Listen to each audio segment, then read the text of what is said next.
গণলালসা এবং জানের শেষের ঘটনায় ৩ জনকে যাবজ্জীবন সাজা ঘোষণা করল আদালত। ২০২২ সালের ৪ এপ্রিল নদিয়ার হাঁসখালি থানা এলাকায় বাড়িতে জন্মদিনের পার্টির নামে একটি মেয়েকে রঙিন পানীয় পান করিয়ে গণলালসা চরিতার্থ করা হয় বলে অভিযোগ পরিবারের। প্রবল রক্তক্ষরণের জেরে পরে নির্যাতিতার মৃত্যু হয়, কিন্তু মৃত্যুর পর কোনো চিকিৎসকের শংসাপত্র ছাড়াই তড়িঘড়ি গ্রামের এক শ্মশানে দাহ করা হয় বলে অভিযোগ। এই ঘটনার ৪ দিন পর কিশোরীর মা থানায় লিখিত অভিযোগ দায়ের করেন। প্রথমে রাজ্য পুলিশ তদন্ত শুরু করলেও পরে কলকাতা হাইকোর্টের নির্দেশে ১৪ এপ্রিল মামলার তদন্তভার সিবিআই এর হাতে তুলে দেওয়া হয়। সিবিআই ৮৫ দিনের মধ্যে ২০৯ পৃষ্ঠার চার্জশিট জমা দেয় আদালতে। দীর্ঘ তদন্ত বিচার প্রক্রিয়ার শেষে ৩ বছর ৮ মাস ৯ দিন পর ২২শে ডিসেম্বর সোমবার ৯ জনকে দোষী সাব্যস্ত করেছে রানাঘাট মহকুমা আদালত। ২৩শে ডিসেম্বর মঙ্গলবার দোষীদের সাজা ঘোষণা করা হয়, যার মধ্যে ব্রজ গয়ালী, রঞ্জিত মল্লিক, প্রভাকর পোদ্দারের আমৃত্যু কারাদণ্ড ঘোষণা করেছে আদালত। এছাড়াও ৬ জনের বিরুদ্ধে সাজা ঘোষণা করা হয়েছে পক্সো আইনে। অন্যদিকে একজনকে ৫০,০০০ টাকা জরিমানা করে খালাস করা হয়। যদিও নিহত নির্যাতিতার পরিবার অপেক্ষায় ছিলেন এদিনের এই সাজা ঘোষণা নিয়ে। মঙ্গলবার দুপুরে আদালতের রায় ঘোষণার পর মিডিয়ার মুখোমুখি হয়ে আসামি পক্ষের আইনজীবী রাজা ব্যানার্জির দাবি, এই মামলার সঠিক তদন্ত করেনি সিবিআই। রাজ্য পুলিশ ২৮ জনের সাক্ষী প্রদানের মধ্যে দিয়ে নিষ্পত্তি করেছে এই মামলার। আজকের আদালতের রায় সঠিক বিচার পেলেন না আসামি পক্ষরা। সঠিক বিচার পাওয়ার জন্য আগামী দিনে উচ্চ আদালতে যাবার দাবি জানিয়েছেন আসামি পক্ষের আইনজীবী। কি বলছেন রাজা ব্যানার্জি, শুনব। কনভিকশন হোল্ড করেছিল, আজকে সাজা ঘোষণা হলো। এই মামলায় ব্রজ গয়ালী, রঞ্জিত মল্লিক এবং প্রভাকর পোদ্দারকে ৩৭৬ দিয়ে এই মামলায় লাইফার দিয়েছে যাবজ্জীবন, দিয়েছে হচ্ছে ২০ বছর এবং ৫০৬ দিয়েছে হচ্ছে ৭ বছর আর ২০১ দিয়েছে হচ্ছে ৩ বছর। এই প্রত্যেকটি সাজা কনকারেন্টলি চলবে, একই সঙ্গে চলবে। এর সঙ্গে আরও বিভিন্ন সেকশনে ফাইন আছে, ফাইন ইম্পোজ হয়েছে, সেগুলো বাতিলের কোনটায় ৩ মাস, কোনটায় ৬ মাস সাজা। সমর গয়ালী, দীপ্ত গয়ালী এবং পীযূষ ভক্ত এই ৩ জনকে ৫০৬ ধারায় দিয়েছে হচ্ছে ৫ বছর আর ২০১ দিয়েছে ৩ বছর। সুরজিৎ রায় এবং আকাশ বারুই, এদের দুজনকে, যেহেতু এরা বাচ্চা ছেলে, এর মধ্যে এটা provision of good conduct, provision of offender অ্যাক্টে ওদের আজকে বলেছেন যে ১ বছরের জন্য ওদের ছাড়া হচ্ছে, ওদের ছেড়ে দেওয়া হচ্ছে এই মামলায় ৫০,০০০ টাকা বন্ডে।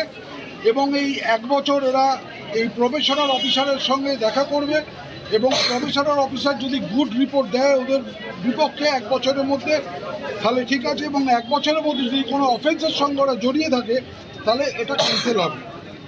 আর অংশুমান বাগজিকে ২০১-এ ৩ বছর সাজা দিয়েছে আর ১২০-র ৩ বছর সাজা দিয়েছে। এই প্রত্যেকটা সাজা একই সঙ্গে চলবে। আজকের এই টোটাল রায়। তবে আর আপনাদের কিছু বলার আছে? যাবজ্জীবন হলো ৩ জনা। ব্রজ গয়ালী, রঞ্জিত মল্লিক, প্রভাকর পোদ্দার। এদের মামলায় ৩৭৬ ডিএতে যাবজ্জীবন হয়েছে এবং ওই ওতে হয়েছে ২০ বছর। যাবজ্জীবন বলতে কত দিনের যাবজ্জীবন? যাবজ্জীবন যতদিন বাঁচবে। আমৃত্যু। বাবা সমর গয়ালীর ৫ বছর হয়েছে। ৩ বছর তো হয়ে গেছে, আরো ২ বছর নাকি? আরো ২ বছর। ব্যালেন্সটা যেটা খেটেছে সেটা সেট অফ হবে। যদি ৫ বছর খেটে থাকে তাহলে ৩ বছর যদি খেটে থাকে ৫ বছর, যেহেতু সাজা হয়েছে 2 বছর সেট অফ হবে। বাকি যে দুজনকে ছাড়া একজন যখন ঘটনা ঘটে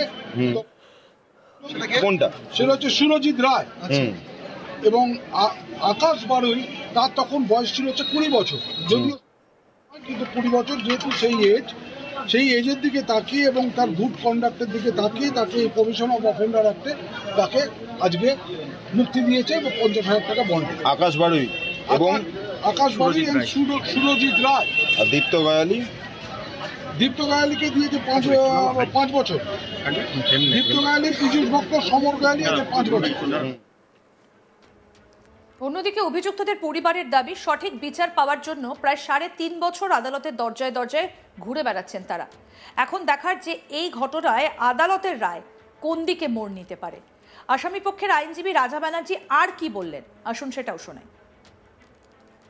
ডিফেন্স লয়ার প্রভাকর পোদ্দার এই মামলায় যে সাজাটা দিয়েছেন, যে কোনো সাজা দিতে গেলে তার প্রথম প্রমাণ হচ্ছে সে সক্ষমতা তার আছে কি না। কিন্তু আমি অ্যাস্টনিশড যে এই মামলায় সিবিআই যে 3 জনের বিরুদ্ধে আজ সাজা হলো তাদের কাউর ক্ষমতা আছে কিনা তার প্রমাণ তার কোনো মেডিকেল এক্সামিনেশন সিবিআই করেনি। ইট ইজ এ টোটালটা অ্যাস্টনিশড। এবং সিবিআই এর কেস এটা নয় যে এই প্রভাকর পোদ্দার, রঞ্জিত মল্লিক, ব্রজ গায়ালি এরা বিবাহিত কিংবা এদের বাচ্চা আছে, তাহলে হয়তো তাদের পোটেন্সি টেস্টের প্রয়োজন ছিল না। কিন্তু তাদের কোনো রকম ক্ষমতা আছে কিনা এটা তার মেডিকেল এক্সামিনেশন হয়নি, তার সত্ত্বেও কিন্তু এটা সাজা হয়েছে। যেহেতু এটা সার্কামস্ট্যান্সিয়াল এভিডেন্সের মামলা, এই মামলায় ব্যক্তিগতভাবে আমি মনে করি যে এই মামলায় এই সার্কামস্ট্যান্সিয়াল এভিডেন্সের পারিপার্শ্বিক যে সমস্ত প্রমাণ আছে সেই সমস্ত প্রমাণ সঠিকভাবে এই মামলার জাজমেন্টে রিফ্লেকশন আসেনি। যেভাবে রিফ্লেকশন আসা উচিত ছিল সেই রিফ্লেকশন আসেনি।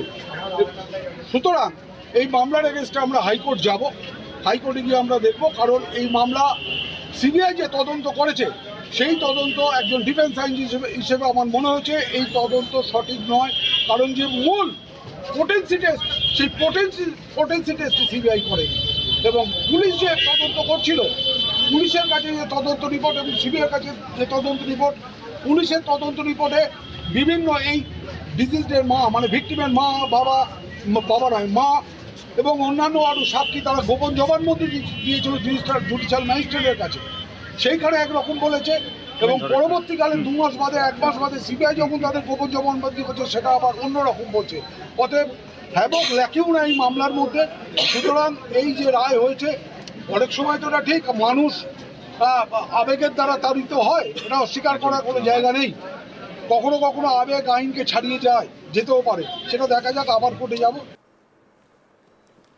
এবং এই ঘটনায় পরিবারের তরফ থেকে বলা হচ্ছে যে তারা সঠিকভাবে রায় পেলেন না এবং তাদের পক্ষের আইনজীবীও বলছেন যে সঠিক যে ঘোষণা হয়েছে যে সাজা, সেই সাজাতে তারা সন্তুষ্ট নয় বলেও কিন্তু জানাচ্ছেন। এবং গণলালসা জানে শেষের ঘটনায় 3 জনকে শেষ পর্যন্ত যাবজ্জীবন সাজা ঘোষণা করল আদালত 2022 সালের এই ঘটনায়। আরও আপডেট পেতে দেখতে থাকুন আজ তাক বাংলা, সাবস্ক্রাইব করুন, নোটিফিকেশন পেতে বেল বাটন অপশন প্রেস করুন।